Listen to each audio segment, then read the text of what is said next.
Libreng sakay sa mga health workers, frontliners ug apor ang Gitanyag karon sa mga operator sa Misamis Oriental. Ang dugang detalye sa report ni Ethel Ipanag.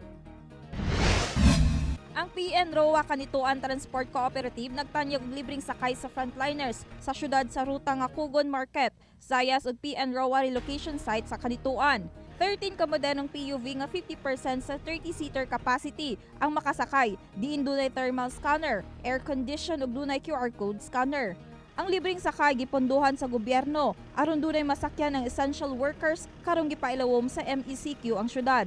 Hantod mahurot ang pundo sa gobyerno nga 5 billion nga gi-allocate sa bayanihan to alang sa service contracting.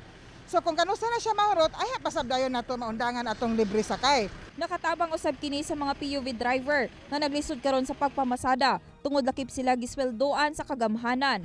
Soldado naman ta. So wala tay dapat huna-hunaon. Kita naman cover man ni siya sa maintenance, cooperative naman na mag-consuldiran eh. Ayahay pod kaayo atong mga jeepney drivers, dili ang co-op ang magsildo. Apil sila sa service contracting, no? 24 hours nga mobiyahe ang mga PUV aron dunay masakyan ang mga frontliner, labi na kung kadlawon. Kinahanglan gihapon ipakita ang company ID ug certificate of employment. Samtang sugod karong adlaw, adunay napulo ka ba sa RTMI ang muhatag usab og libreng sakay alang gihapon sa mga apor, health workers ug frontliners gikan sa Lagindingan hangtod Balingasag, Misamis Oriental, vice versa.